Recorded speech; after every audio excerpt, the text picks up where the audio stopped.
If you have been coming to these tours right along, you may have heard a different part of Mr. Butterfield's story, and you may, in fact, want to visit his grave site, which is just over there. We decided that being under this nice tree was much better than being really close to his gravestone. So go out and check it out afterwards, because you can see where I am, and you can also see where my mom and pa are. Oh. And you can see the thing that he was most proud of, which he had written on his tombstone, which is that he became chief of police. And when I introduced him before, I tried to talk about what happened when he was chief of police, but he wouldn't let me. So I can't tell you. We can just leave it that I was chief of police. I think that's, that's good enough. See, he won't let me. So you'll have to come back some other year, and maybe he'll tell you that story himself, and you'll hear his version of it rather than my version. Anyway, today we get to hear a different story, a story of something that he did before he became chief of police. And you'll also hear a story from his associate in this incident, of Roland Swaffield. But today, James Butterfield, who is, as you see, corrects me when I get things screwed up, is played by Will Proctor. He has he's a man with two professions.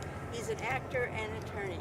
He has a master's degree from Carnegie Mellon, and he's performed with the Long Beach Shakespeare Company and the Garage Theater. We're pleased to have him here for his second year at the cemetery program.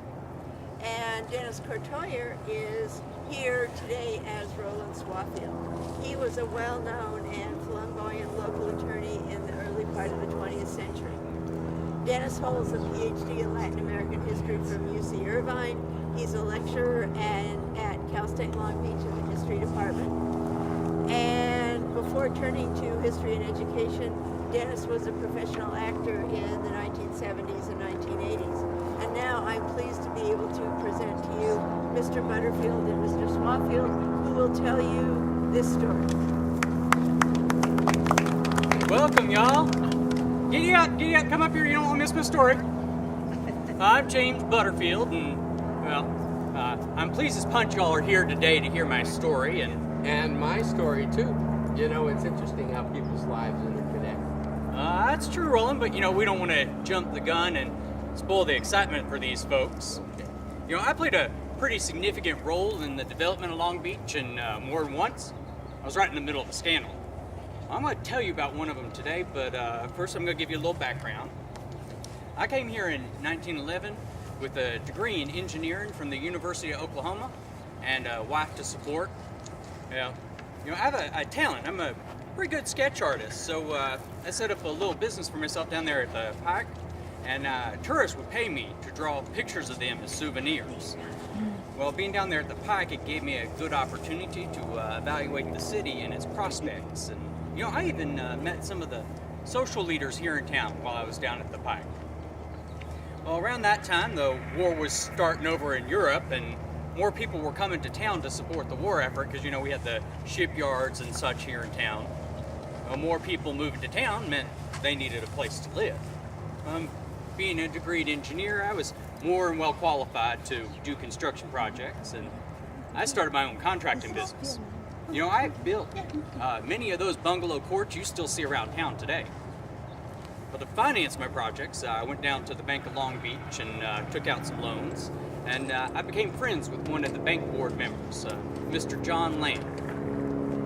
You can imagine my sadness and surprise to read the Daily Telegram on November 14th, 1914. He committed suicide. Now, next to John's body, police found a note addressed to his sister Marion. It read, "My darling sister, God knows and will have mercy. I am crazed by reading the paper this morning. I am innocent, but the victim of a situation. I could not endure this publicity as I had no chance to deny it. Believe me innocent. Be brave. Your friends and mine will believe. John." Now, the story that crazed John wasn't published in a local paper. True. It was in the Los Angeles Times. That paper, the day before John's suicide, the headline screamed, "Long Beach uncovers social vagrant clan." Now, so many men were arrested that the city health officer, Taylor, that's right, he feared more suicides, and so he ordered all local pharmacies to stop dispensing poison.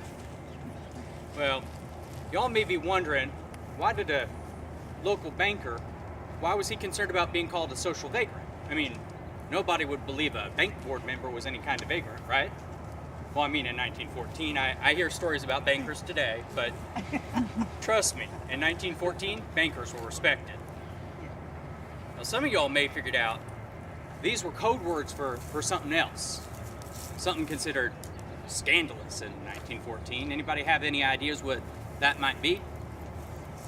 Anybody? I think I heard something back there. Oh, you, sir. Oh, being gay. That's exactly right. They were code words for homosexuality. Now, remember, these were the days when people bathing in the ocean had to cover their entire bodies. Folks, couples walking along the beach in the moonlight and holding hands, that caused quite a stir. Yes. And politicians, desperate to get reelected, would call for the arrest of prostitutes and bootleggers and such. Well, with such narrow definitions of acceptable behavior, it was easy to accuse people of acting outside the bounds of the law. Now, I'm sure prostitution and adultery occurred in polite society, but no one would talk about it. Even more closeted were those involved in same-sex relations. Now, they were considered so beyond the bounds of acceptable that the police thought they could do whatever they deemed necessary to catch these social vagrants in the act. Now, the police were authorized to sneak into people's bedrooms or to poke holes in walls and peek through them in hopes of discovering and arresting people. Now remember I told you a bit ago about the population growing here in town? Well, the city's government was ill-equipped to handle that growth. You know, they were short on funds to pay for things like police, and add into that scenario the fact that several local residents felt that all these newcomers to town were bringing crime and disorder to the city. Now, into this climate of fear and suspicion came two entrepreneurial young men, W.H. Warren and R.C. Brown. They held themselves out as, experienced special investigators. I'm not sure they had any evidence to support their claim, however. However, Chief Cole made them special deputies and offered them a special bounty of $10 for each person they arrested. Now, of course, this did nothing to thwart crime. It did, however, make fear and hysteria profitable. And Brown and Warren, they sure raked in the money. Yep. And so did the city, too, with the bail. You see, the city expected these men to post bail and then quietly leave town before trial. That meant they forfeited the bail money. And that was anywhere from $100 to $500 per person. Y'all may not think that's a lot of money, but I think in today's dollars that would be $2,000 to $12,000. Yeah, it was terribly unethical, but it was highly profitable. There were 30 men charged that night with John Lamb. Included in that group of men were Herb Lowe and Charles Espy. Well, now, Lowe and Espy, they took a different approach. You know, they didn't post bail and leave town, and they didn't commit suicide. They decided to fight back. Yes. They hired me, Roland Swaffield, attorney at law. I said, as I told the reporter from the LA Times, these men are absolutely innocent. I said, I am going to show up these despicable operations of stool pigeons whose evidence is hardly credited by decent citizens and will not be believed by any jury. Well, now, some of y'all might be wondering, were any of these men actual practicing homosexuals? We don't know for sure. Now, of the 30 men arrested in this particular sting operation, some may have been homosexual, others were not. But the matter of law was that homosexuality was not illegal. Entrapment, however, was. And that's what Warren and Brown were doing. So Lowe went ahead and appeared at trial with Swaffield. Now, the local paper, they didn't cover it, but the Los Angeles Times called it the most sensational trial this city had ever held. That's right.